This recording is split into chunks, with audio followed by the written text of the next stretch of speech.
to the Read-Aloud Revival podcast. This is the podcast that helps you make meaningful and lasting connections with your kids through books.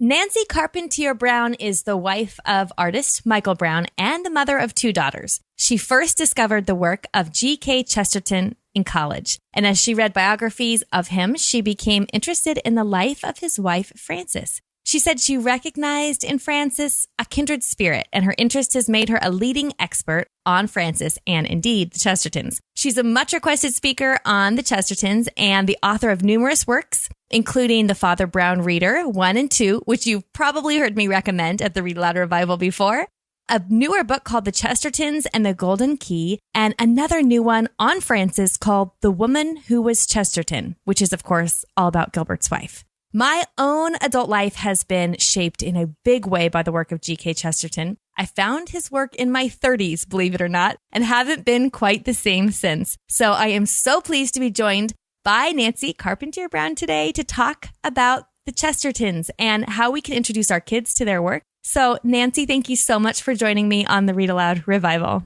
Thanks for having me, Sarah. I'm so excited to be here. Well, I know we had talked about having you on quite a while ago, and we've all been very eagerly anticipating this conversation. We're so excited. So I'm a big fan of your work, of course, a big fan of G.K. Chesterton. And so I'm excited to introduce his work to our audience and help our listeners find more about how they can introduce their kids to the wonderful world of the Chestertons. Great. I'm all for that. Awesome. Okay, so how about, I want to talk a little bit about your family and how you got involved in this work. But first, let's give a little quick introduction to our listeners who don't know who G.K. Chesterton is, perhaps. Can we start there? Do you want to give us a little picture of him? Sure. Chesterton was born in 1874, so it's kind of a long time ago now. But he was the most prolific journalist who was writing in the early part of the last century. So everyone around the world who read newspapers knew who he was. And then kind of World War II happened and everyone sort of forgot about him. And now, just like there's a Read-Aloud Revival, there's a Chesterton Revival going on. Yes. And people they're reprinting his books now, and everyone is very excited to find him again if they've lost him, or find him brand new if they've never heard of him before. And it's like finding an old friend. So his works and his writings, they're interesting, they're funny. They talk about today, like, even though he wrote it 100 years ago, people are like, wow, that sounds like it could be today. And that's one of the great things about him and why people get so excited about Chesterton. I know when I found him, I felt like I had stumbled on like a hidden C.S. Lewis, like somebody who I couldn't believe, how have I never heard of this writer before? But when you say prolific, you really mean prolific. He wrote everything, right? My gosh, yeah. He is just I think he wrote over 100 books. Something like 5,000 essays, newspaper essays, and just an incredible amount of words that came out of this man. And there's no repeats. He has themes, but you can read everything that he wrote and there's no repeats. It's all brand new and it's all clever. So good. Yeah. And I know we're going to have to talk a little bit later about some of the best places to start, because that's a question whenever I talk about Chesterton and I talk about encountering him for the first time in my 30s, which I still am in my 30s, but I just stumbled across his work for the first time a handful of years ago and just went all in. So excited about everything I could find. Anyway, I get a lot of questions about where to start. So we'll talk about that too. Oh. Tell us a little bit more about how you found Chesterton and your first experience with reading his work. Okay. Well, my first experience was not a good one. I was only 18 and I was in college and I was assigned to read his book, Orthodoxy, which it was a little thin paperback, and I mistakenly thought that it was going to be a quick weekend read. And so when we started discussing it, we were going to discuss it on Monday. And when I started reading it, I just thought, holy cow, I don't know what I'm reading. I have no idea what this book is about. And I was underlining everything. And ultimately, I just thought, this is somebody I don't understand at all. It didn't make any sense to me. So I kind of just put him away in a very dramatic way. And some people already know this story, but I actually burned the book. I hated it that much. It was awful. I don't condone burning books. I've never done it again. But that was one book that I I don't know, our whole class was just like, oh, can't stand this book. And I was with them, but I was 18 and I didn't know what I was doing. So it took like 20 years later, when I was about 38, when I encountered a philosophical problem with a friend of mine, and she was asking me some questions about the church and faith and things that I just really didn't have the answers for. And so I went online and I kind of Googled, and someone said, oh, you should read Chesterton. And I thought, oh, no, that's actually somebody I don't want to read. Right. You're that, all the things I know I don't want to read him. Right. That's what you're thinking. I wasn't sure about that. And then I said, okay, well, I know he's written a lot. What book should I read? And they actually said Orthodoxy. And I thought, oh, no, well, that's the exact book of his that I already know. But I thought, well, I'll just go to the library. Maybe if the library had it, I don't have to own it a second time. I'll just read it from the library. And this time when I picked it up, it was like a brand new book. And I completely understood it. And I absolutely loved it. It was an amazing book. And I just was like, who is this Chesterton? I've got to find out more about him. I need him in my life. Is that interesting about finding the book at the right time in your life, right? Like, I think sometimes as parents, I know that I will worry a little bit that my oldest daughter is 15. And I think, oh my gosh, what if I forget some of these books that I really want her to have before she leaves home? Then I think through maybe I wouldn't have been ready for Chesterton at the time, before I found him in my 30s. Maybe there's a reason for that. And so there's something about the right book at the right time, I think, that's kind of unique to each of us. Oh, yeah, I totally agree with that, because I know when I was 18, I was not ready for Chesterton. And if we want to lead into why I started writing about Chesterton, it's because I didn't want anyone to have that kind of negative experience and miss out on 20 years of Chesterton like I did. Yeah. Even though the possibility is there that I wasn't ready for him until I was older. Well, there are probably, for our listeners who think they haven't heard any Chesterton, you probably have. You probably have heard quotes and little pithy sayings from him that you didn't realize were from him. The one that I don't have memorized that I should actually, maybe I should try and find it here. I've got all my little Chesterton books surrounding me here. What is the one, you might know it off the top of your head, about the dragons, about a child? Oh, well, I'm not going to quote it exactly either, but Chesterton says something like, it's no good telling a child that dragons exist. They already know the dragons exist. Fairy tales tell us that the dragons can be beaten. Yes, is that the one? That's it. Yeah, that's so good. Yeah. And then I've got actually Dale Alquist's book, Common Sense 101 Lessons from G.K. Chesterton in front of me. And I was just flipping through it, like when you had said, so many pieces like underlined. And I mean, this book is just, no one would ever else want to read this book because I've got so many underlines and notes in it. But one of the ones that I love so much is a piece that he takes out from Orthodoxy, where G.K. Chesterton says, a child of 7 is excited by being told that Tommy opened a door and saw a dragon. But a child of 3 is excited by being told that Tommy opened a door. Right. And then Dale says the point is that we were made to be astonished. Oh my goodness. Okay, this is the kind of thing that happens to me when I read Chesterton is I read one small thing and I'm like, okay, I got to put that down. I got to read that one little thing's going to percolate for a while. And there's so much behind it. There's some more that I'll read a little bit later, but. Yeah, that's exactly my experience of him too. Every quote is like mind blowing and meditation worthy, because there's so much there. So much. And sometimes they go over my head. So I think I don't actually know what he meant by that. And that's okay. One of the things I tell people who tell me I started reading Chesterton, I don't get it, is that's okay. Like a lot of us don't get it the first time. Sometimes you have to hear it a couple of times. Once in a while, one will hit you because it's so relevant to you. The one that I remember reading and like burst out gut laughing was, you cannot grow a beard in a moment of passion. Yeah. And the reason why is because I am such a passionate, impulsive, it's not like ready, aim, fire. I'm like firing before I'm aiming, I'm like, and so when I read this, you cannot grow a beard in a moment of passion, it just made me laugh because I thought that's what I'm always trying to do. Make something big and meaningful out of my life without taking the time to be careful, like appreciate slow, careful progress. And so anyway, when you stumble across something like that from Chesterton, I think that's what makes you love him, because you think, oh yeah, okay, you get me. Exactly.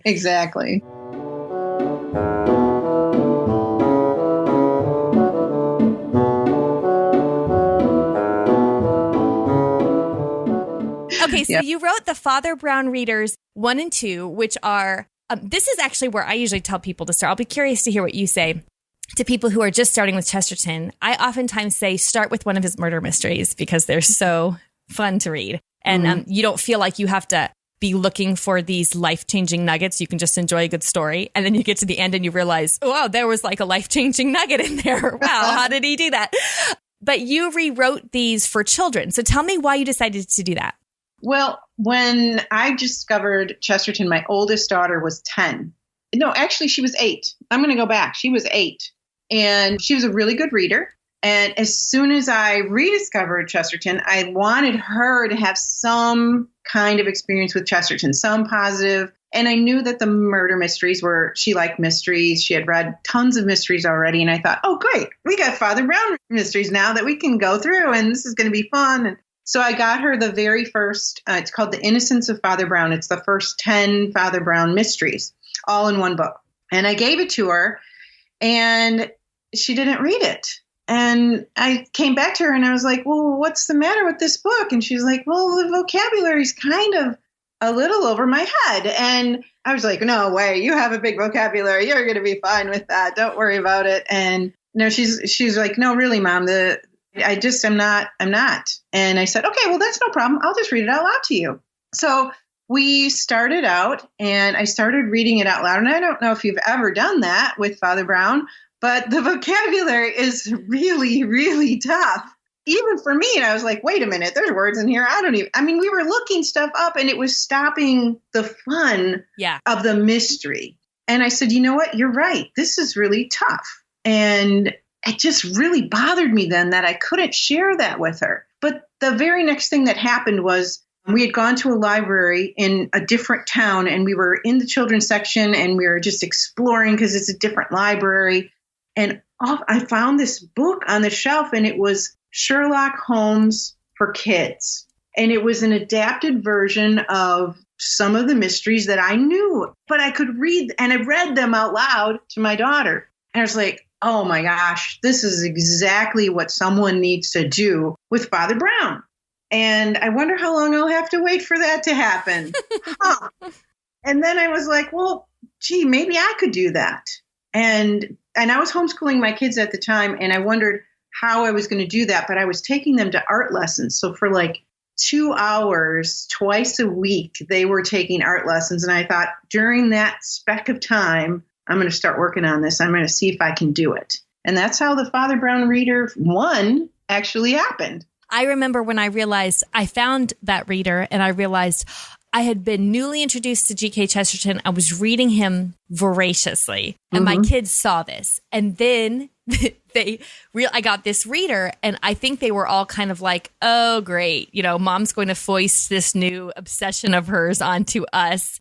And they usually don't complain. We read aloud all the time, right? Right. And they usually don't complain about our read-alouds. But when I told them I was going to read aloud the Father Brown Reader by the stories of G.K. Chesterton's mysteries, they all started groaning. I think only because they had seen me doing so much of this reading and they're like, oh, great, here comes Mom. So I read the first page and a half from chapter 1 of the Blue Cross in your book, in your Father Brown Reader. Are you okay with me reading the first page here on there? Okay. Go for it. Chapter 1, Valentine and Flambeau. A silver dawn graced the London sky as a boat landed in the glittering harbor at Harwich. People exited the ferry like a swarm of flies, moving in and among each other and hurrying in different directions.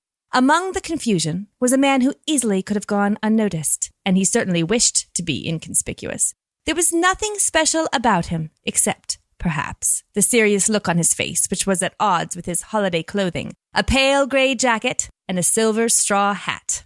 His face was thin, his skin was dark, and he had a narrow black beard. Like many other men on holiday, he carried an elegant walking cane. There was nothing to indicate that under his jacket was a loaded revolver, that in his pocket was a police identification card, or that under his hat was one of the best brains, one of the most powerful intellects in all of Europe.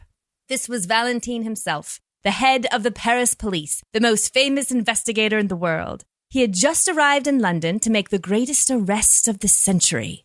For Flambeau, the notorious criminal, was in England. The police of 3 countries had tracked him from city to city across Europe, and now they had guessed that he would take advantage of the confusion and the crowds attending the Eucharistic Congress in London. Probably, He would pretend to be some minor clerk or parish priest. But no one knew that for certain. Nobody could be certain about Flambeau. For months now, Europe had been quiet. After robberies and crimes had been committed in all directions by Flambeau, when the papers had news of his his awful accomplishments almost daily, suddenly it was quiet. And the quiet was disturbing to the police chief. He knew that when Flambeau was quiet, something was going to happen. So I stopped reading there, slammed the book closed, and said, I guess you guys aren't really interested in reading Chesterton. And all three of them were like, Mom, you can't stop there. I thought it was like one of my finest mothering moments. Very proud of that. And we continued to read all of the mysteries and they adored them. So great. Yeah. I love that you've stayed so true to the Chesterton story itself, to Chesterton's words. But you've done it in a way that makes it so much more accessible to get our kids to fall in love with his work so that their first interaction with G.K. Chesterton isn't that overwhelming, I feel like I don't understand this kind of impression, but they have this first really delightful encounter with his work. Yes, and that's exactly what I wanted to do, was make that so that these kids who hear of Chesterton and have this fun first experience, someday when they need his, deeper philosophy or, ideas about the world, they're going to think those happy thoughts about Chesterton rather than me, how I thought kind of sad thoughts about Chesterton. But that's what I was hoping, that you would have this great first encounter with this great man and have these good feelings about him. And then, slowly get more into Chesterton if hopefully that would be possible. Yeah.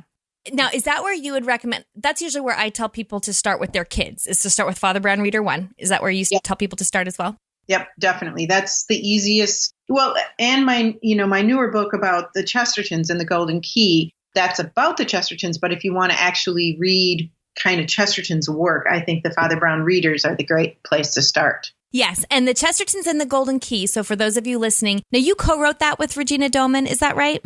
Yeah, I started it out and then she helped me, with the plotting and stuff like that. This was really my first novel of trying to write something completely out of my own head, out of a novel. And she's totally experienced with that sort of thing. So I was so grateful for her help on that. Yeah, she helped it a lot.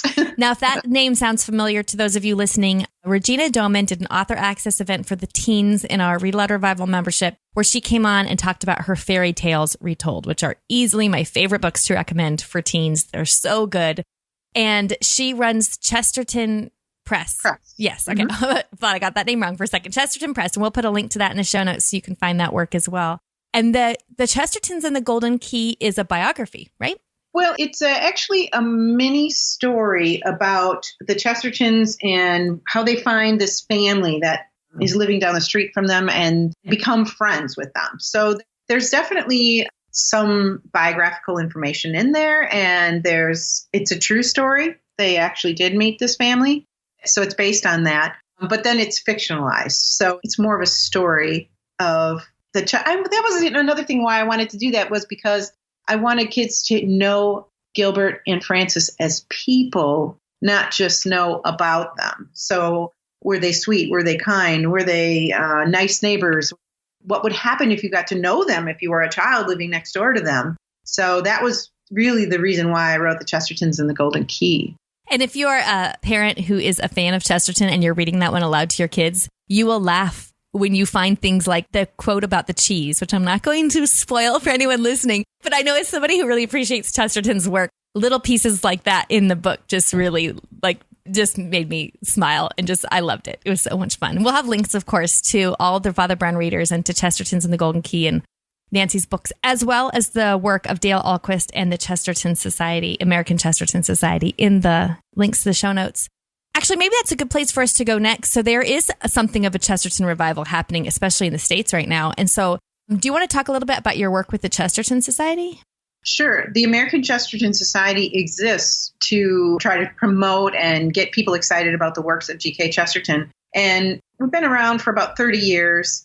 So, pretty recently, but more and more recently, more and more people are getting involved and are just really excited about the works of Chesterton. So we have a website where we try to help people get to know more about Chesterton. We publish some books about Chesterton. We're also trying to collect all of Chesterton's works into one digital place that eventually will be called the Chesterton Digital Library, and anything you want to look up about him will be online. And we publish a magazine. So I do recommend, if parents are interested in being introduced to Chesterton little by little, our magazine, which is called Gilbert, which is Gilbert's first name, you get a little chunk of Chesterton about 8 times a year. And it's a really great way of just reading a few of his essays at a time. If you want to kind of slowly about that. So becoming a member of the American Chesterton Society is something people could do if they wanted to start learning a little bit more about Chesterton. Definitely.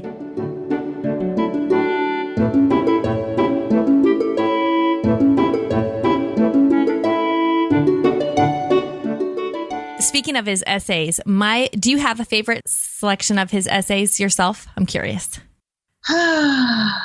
I do. There's a book called What's Wrong with the World. Oh, yes. Mm-hmm. And there are some great essays in there. But I think my very favorite, if I had to say one essay, it's called, this is a crazy title, but it's called The Emancipation of Domesticity. I don't think I've read that one. I'm writing it down. Yep. It's called The Emancipation of Domesticity. And what it is Chesterton's very humorous take on how women at the time, of course, he was going through the whole period of suffragettes. And they were saying, oh, we have to get out of the home. We have to be free. And, this whole essay is about the freedom that we actually have in our own homes is much, much more than any freedom the world is going to give you out there. And it's a great essay. My own favorite essays of his are in Tremendous Trifles. Oh. And I listened to an audio recording. I think maybe it was on LibriVox or something. I'm not really sure where I listened to the audio recording. I'll have to find it for the show notes. But I listened to it just while I was doing work around the house. And I would just find myself giggling out loud because he has such a funny, delightful way of saying what you don't expect him to say. Exactly. Yeah, that's a great collection. Yeah, that's a great one. How old do you recommend parents start reading Father Brown Reader, or the first Father Brown Reader, with their kids? Well, I've had, if you have multiple ages, even down to 6 can listen to them. The first collection that I did, they were non-murder mysteries. So they were just a theft of a precious diamond or a missing person. And then I was looking for 4 more that were non-murder mysteries because I didn't know how sensitive, because some kids are more sensitive about stuff like that. But I couldn't find 4 more that were, the 4 in the Father Brown Reader 2 actually do involve murder mysteries. So I do like to tell parents that if your child is sensitive, you want to wait a little bit, and you might want to start that maybe more when they're 8 to 10, something like that. If an adult came to you and said, okay, well, I just want to get started. So you've already said Gilbert, the magazine, to give you bite-sized pieces. But is there a particular Chesterton book or collection that you would recommend them starting with?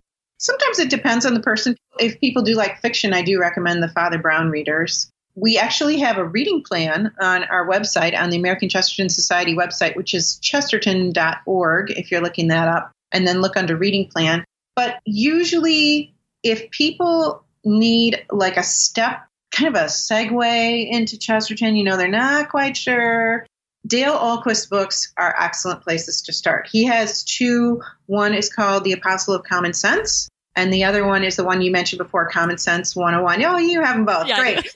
So this one too. Although this one's kind of a 201 maybe. Yeah, complete thinker. But I think The Apostle of Common Sense is actually the best first book that you can read. And then you get little pieces of different things that Chesterton wrote. And what I will tell people is read that first and tell me what hits you. What do you like, the essays? Do you like this book? Do you like the sound of the mysteries? Do you like the sound of his philosophy? And whichever one of those things hits you, then you go in that direction with Chesterton. That is such good advice. This is actually, The Apostle of Common Sense, I think, was the first thing that I read about Chesterton. And it was so good because he quotes so much Chesterton in there, but he also unpacks it a little bit for you, which helps a lot when you feel like you're kind of in over your head. And then the chapters are actually separated by Chesterton's works. There's a chapter on orthodoxy, which Nancy mentioned earlier, a chapter on what's wrong with the world, a chapter on Father Brown, and a bunch of other chapters too. But it gives you just the snippets of the book, and it gives you a taste to go, okay, I think I want to read this book next. Exactly. The other thing that I do recommend if people are interested in Chesterton's life is a biography of him. And the best biography, I think, is Joseph Pierce's Wisdom and Innocence. Okay, I have not read that. Yeah, it gives you, because when I first read Orthodoxy, I actually thought that Chesterton must be a priest. I thought he's just like so heady in theology and philosophy. And then when I read the biography, I found out he was a married man. And I was like, oh, that's cool. Yeah. Another really good place to start, if you or your teens maybe are into graphic novels, is that Chesterton Press has some graphic novels of Chesterton's Father Brown Mysteries. The Ball and the Cross is one that we have, illustrated by Ben Hatke, which if you've listened to the podcast or you hang out on our Facebook page, you may have seen us recommending some of Ben Hatke's other works. He's a really delightful illustrator. He's created a graphic novel for Chesterton Press on the Ball and the Cross. And then my oldest daughter read The Ballad of the White Horse, published by Chesterton Press, which was also illustrated by Ben Hatke. So the illustrations make it feel a little less intimidating as well. Yes. Do you have any other tips for helping parents get started? Yeah, I don't know if you have heard of Jim Weiss, Great Hall Productions. Yes. Okay, so one of his recordings is called Mystery, and it has 3 old stories on it. One is Edgar Allan Poe, The Purloined Letter, I think it is, and I can't remember the second one, but the third one is The Blue Cross. And Jim does these voices and everything. It's a great rendition of The Blue Cross. So we listened to that many, many, many, many times in our car when we were driving places. So that's a good place if you want to hear a great audio version of The Blue Cross. Fantastic. We'll make sure we link to that in the show notes. Jim is a friend of the Read-Aloud Revival. We had him on for 2 episodes right at the beginning. I think it's episodes 4 and 5 or something. So inspiring. We love his work. Oh, yeah. I mean, we own like everything he has practically. Yeah. And then the second thing is for an old movie to watch. It's called The Detective. And the star of the movie who plays Father Brown is Alec Guinness, who in future years would be Obi-Wan Kenobi. Really? Yes. So if your kids are familiar with Obi-Wan Kenobi and you want to watch an old movie where Alec Guinness is Father Brown, it's called The Detective. I have a kind of a hard time picturing Obi-Wan Kenobi as Father Brown, but he's much younger in there. Yeah. I think it was done in the 1950s and it's in black and white, but that's okay. I mean, we really enjoyed it. And that is also the story of the Blue Cross. Excellent. So those are 2 things that, sort of multimedia G.K. Chesterton options there for parents. Perfect. I love that. I love those kind of low barriers to entry just to get your feet wet and see if maybe something lights on fire. Yeah, exactly. Okay, so for those who are looking to connect, I know we'll have links to all the books and the versions that we've talked about today to the American Chesterton Society. Where else can we find you and connect with you and your work? Yeah, I am connected to the Chesterton Society. I have my own blog. If you go to nancy-brown.com, that links to me. Chesterton Press is where my books are, and Hillside Education. I don't know if you've heard of them, but yes. Yeah, Hillside published. I have a couple of study guides. So if you have high school students and you want to introduce them to Chesterton, I have a study guide for the Blue Cross and for his work on St. Francis of Assisi. I didn't know that. I'm looking at it right now. I'm a big fan of Hillside Education's. Oh, look at those. Okay. Fantastic. I'm going to be ordering those today. I'm a big fan of Hillside Education and the work they do there. So, yeah. So those are. And then obviously go to chesterton.org if you want to know more about Chesterton. Excellent. Nancy, thank you so much. This has been really fun. I knew it would be wonderful to have a conversation with you, and I appreciate you carving out some time for us. So thanks for coming on the show. My pleasure. Thank you, Sarah.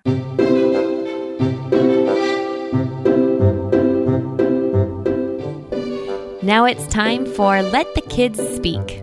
This is my favorite part of the podcast, where kids tell us about their favorite stories that have been read aloud to them. Hello, my name is Ashley. I am 9 years old. I live in Baghdad, Kentucky, and my favorite book is Heidi. My favorite part is when Clara comes to the mountains and Heidi says, "This is the mountains," and Clara is so happy that she gets to come for a few weeks. My name is Michael, and I'm 7 years old, and I live in Baghdad, Kentucky. And what I'm going to talk about is a Boxcar Children book, The Blue Bay Mystery. And it's when the Aldens go to a deserted South Sea island and they discover that someone's watching them. Hi, my name is Caleb. I am 8 years old. I live in Dunedin, New Zealand. And my favorite book is The Folk of the Faraway Tree by Enid Blyton. And my favorite bit in it is when the good guy scares the bad trolls. My name is Easter, and I am 5 years old. I live in Dunedin, New Zealand. The story is about the 3 little pigs. My favorite part is about the 3 little pigs live happily ever after. Hello, my name is Fenton, and I'm 5 years old, and I live in Maryland. And my favorite book is Goodnight Gorilla. Why do you like Goodnight Gorilla? Because I can read it by myself, and my dad works there and at the zoo, and just like the man in the book. Hi, my name is Kinsley. I am 7 years old. I live in Maryland. My favorite book is called The 7 Silly Eaters. I like it because each member of the Peters family will only eat one certain type of food, and at the end, they put all their ingredients together, and it makes a cake, and they eat it every day because it is the only meal they can agree on. Hi, my name is Callan. I am 8.5 years old. I live in Maryland. My favorite book is called Mega Man, The Return of Dr. Wily, because I love comic books. This book is my favorite because it has my favorite character in it named Heat Man, whose power is fire and weakness is water. I love this character so much that I even created a costume of Heat Man to wear for Halloween.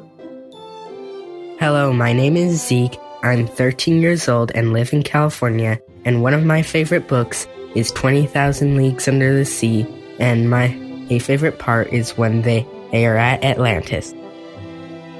Hello, my name is Jonah. I live in Tennessee, and I'm 7 years old. My favorite book is Where the Wild Things Are. I like it because he sails to another ocean and he meets monsters. I also like the illustrations. Hi, my name is Lara, and I'm 6 years old. I live in Kansas, and my favorite book is Petunia, and I like it because they find a box, they think it's candy, but it's really fireworks, and they eat it, and they blow up. My name is Lincoln. I live in Kansas. I'm 8 years old. My favorite book is The Circus Ship. I like it because they hide in the circus master and they blend in. Hi, my name is Esma. I live in Tampa and I'm 5 years old. My favorite book is The Opposite Book from Stanford Boyton.